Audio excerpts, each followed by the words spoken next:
Glenn limited ने took over किया एक रनिंग बिजनेस हेवर्ड लिमिटेड का, जिनकी एसेट्स हैं ₹22 लाख और लाइबिलिटीज है ₹6 लाख।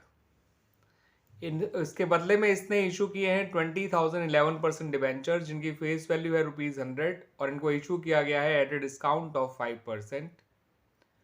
आपसे कहा गया है कि नेसेसरी एंट्रीज पास करिए in the books of Glan limited अगर डिवेंचर्स 10% प्रीमियम पे रिडीम किए जाएंगे तो। ठीक है बच्चों, तो आइए बनाते हैं अपनी एंट्रीज। बच्चों, पहली एंट्री बनाई जाती है बिजनेस टेक ओवर करने की, बट क्योंकि हमें परचेज कंसिडरेशन गिवन नहीं है तो दैट्स वाई हमने पहले डिबेंचर्स इशू करने की एंट्री बनाई है। इसकी हेल्प से हमें परचेज कंसिडरेशन मिल जाएगी, यानी कितना पैसा हमने ग्लैन लिमिटेड को दिया है बिजनेस टेक ओवर करने के बदले। ठीक है बच्चों, तो क्योंकि यहाँ पर आपको नंबर ऑफ डिबेंचर्स दे रखे हैं 20,000 और उनकी फेस वैल्यू 100, तो सबसे पहले आप डिबेंचर का अमाउंट फिल कर दीजिए इस एंट्री में। वो आ जाएगा ₹20 लाख। अब ये डिबेंचर जो है वो इशू हुए हैं डिस्काउंट पे ऑफ 5% और रिडीम होंगे प्रीमियम पे ऑफ 10%। तो ऐसे में हम डिस्काउंट ऑन इशू और प्रीमियम रिडम्पशन दोनों क्लब करके लॉस में डाल देते हैं।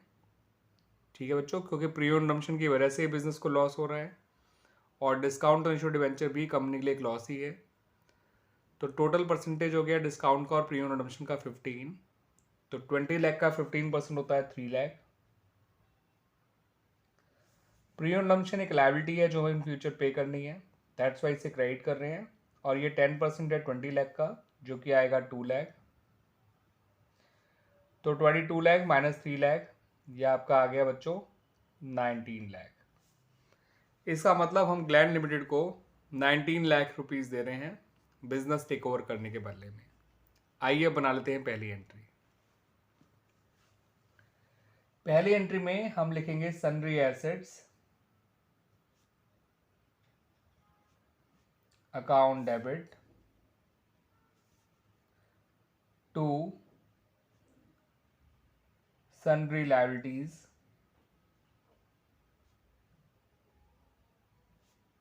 अकाउंट और टू, बच्चों यहाँ पर मैंने गलती करी है।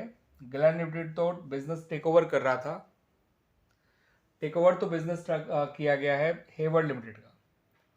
तो यहाँ पर आपको हेवर्ड लिमिटेड लिखना है, ना कि ग्लैन लिमिटेड। ठीक है बच्चों, इस बात का ध्यान रखिएगा, क्योंकि जिसका बिजनेस टेक ओवर किया जाता है वेंडर, उसका नाम लिखा जाता है, ना कि बायर का। तो इट्स माई मिस्टेक। तो यहाँ पर लिखिए बच्चों टू हेवर्ड लिमिटेड।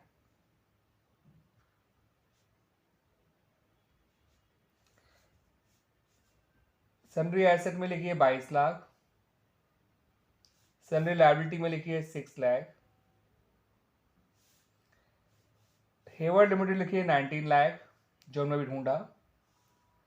तो आप देख सकते हैं आपका बच्चों, बिजनेस जो टेक ओवर किया है आपने, उसमें आपको जो है एक्स्ट्रा पैसा की पे करना पड़ रहा है over the net assets of the business, क्योंकि बिजनेस की जो नेट एसेट है वो 22 लाख और 6 लाख का डिफरेंस दैट इज ₹16 लाख है।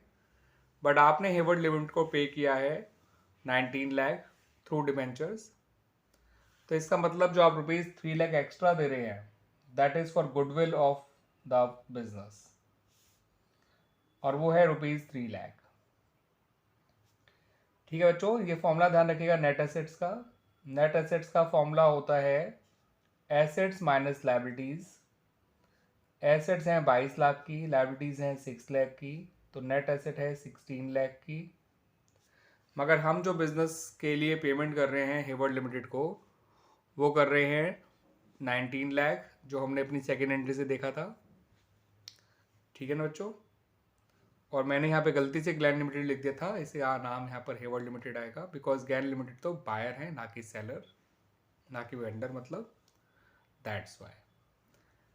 क्लियर बच्चों? तो इस तरह से ये दो एंट्रीज बनाई जाएंगी। सेकेंड एंट्री पहले बना लीजिए ताकि आपको पता चल सके कि आपने वेंडर को अल्टीमेटली दिया कितना है एज परचेज कंसिडरेशन।